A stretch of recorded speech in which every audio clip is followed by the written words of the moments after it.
નમસ્કાર મિત્રો, ઉનાળો ચાલી રહ્યો છે અને એપ્રિલ મહિનો છે. એપ્રિલ અને મે મહિનામાં ખૂબ જ ઝાઝા તડકા પડે છે અને લૂનું પ્રમાણ વધારે હોય છે. ત્યારે હરિપુરા પ્રાથમિક શાળામાં બાળકોને હીટ વેવ વિશે માહિતી આપવા જઈ રહ્યો છું. આપ પણ આ માહિતી જરૂર સાંભળજો અને તમારા બાળકોને આ વિડીયો મોકલજો જેથી તે પણ બચી શકે.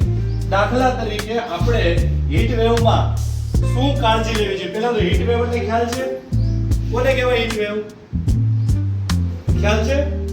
આપણે સૂર્યનો પ્રકાશ વધારે પડે અને જે પવનમાં ગરમી ઉત્પન્ન થાય એ ગરમી એટલે જેને આપણે શું કહીએ છીએ? લૂને હીટ વેવ કહેવાય છે. તો આ હીટ વેવ થી બચવા માટે આપણે શું કરવાનું? તો કે દિવસ દરમિયાન 12 થી 4, પણ તો આ તડકા એટલા બધા પડે છે કે આપણે 12 થી 4 નહીં પણ 12 થી 5, 6 વાગ્યા સુધી ઘરે રહેવાનું. ઘરની બહાર નીકળવાનું નહીં, ઘરમાં રહેવાનું. બીજું, વધારે માત્રામાં પાણી પીવાનું. જેમ દરિયામાં તડકો પડે ને બાષ્પીભવન થઈ જાય એમ આપણા શરીરમાં પણ પાણી ઘટી જાય, એટલે પાણી પીવાનું રાખવાનું. બીજું, ORS જે આપણે આંગણવાડીમાં ને બધે હોય છે, મેડિકલ ઓફિસરો હોય એની પાસેથી આપણે જોતું હોય તો લઈ આવવાનું. ORS પીવાનું.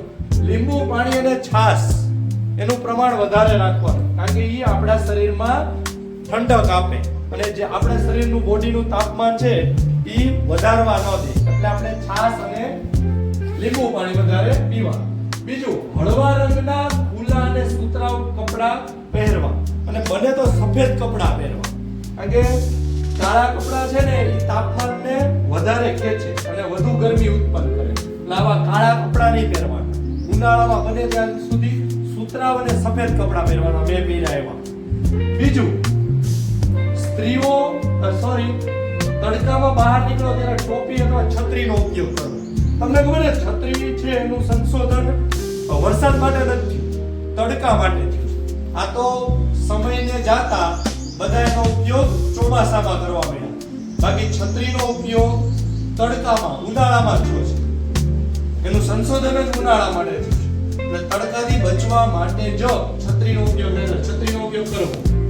સ્ત્રીઓ, બાળકો અને બીમાર લોકોની ખાસ કાળજી લેવી. એને તડકાથી દૂર રાખવાના. ઘરમાં વ્યવસ્થિત પંખા નીચે, કુલર નીચે, એસી હોય તો એસી નો ઉપયોગ કરવો અને એને ત્યાં રાખવા. લૂ લાગે તેવી વ્યક્તિને છાયડામાં સૂકવવા અને બને તો દવાખાને પણ લઈ જવા. સ્નાન કરીને શરીરનું તાપમાન ઘટાડવા પ્રયત્ન કરવો. આ પાણી છે ને એ પંચમહાભૂતની અંદર આવે, એટલે આપણા શરીરનું તાપમાન ઘટાડવા માટે પાણીનો ઉપયોગ થાય છે. પણ તડકેથી આવ્યા હોય ત્યારે તરત જ સ્નાન કરવું નહીં, એ નુકસાનકારક છે. થોડોક સમય પંખે બેસવું, ઓટોમેટિક થોડુંક તાપમાન ઘટવા જેવું, પછી સ્નાન કરવું. ઠંડુ પાણી પણ તાત્કાલિક ન પીવું જોઈએ. અસરગ્રસ્ત લોકોને આરોગ્ય કેન્દ્ર તરત સારવાર માટે લઈ જવા. તરત જ બાજુના દવાખાને, આપણે ક્યાં છે શેડુબાર, જેને તકલીફ હોય એને શેડુબારના દવાખાને તરત જ લઈ જવા જોઈએ અને ડોક્ટરની નિગરાની નીચે એને રાખવા અને એની ટ્રીટમેન્ટ કરવી જોઈએ. તો આ હીટ વેવમાં એટલી કાળજી લેવાની છે એટલે તમે બીમાર પડશો નહીં. તો રાખશો ને એટલી કાળજી? કેટલા રાખશે? પાક્કું? કેટલા વાગ્યા સુધી ઘરમાં રહેવાનું છે? 5 થી 6 વાગ્યા સુધી. 12 થી બરાબર. આપણી સ્કૂલનો સમય પણ 11:30 નો થઈ ગયો છે, એટલે 11:30 થી ઘરે જઈ અને ઠેઠ 5:30, 6 વાગ્યા સુધી ઘરે રહેવાનું. તમે પણ મિત્રો રાખશો ને કાળજી? હા, બસ. તો તમારે પણ 5:30, 6 વાગ્યા સુધી બહાર નીકળવાનું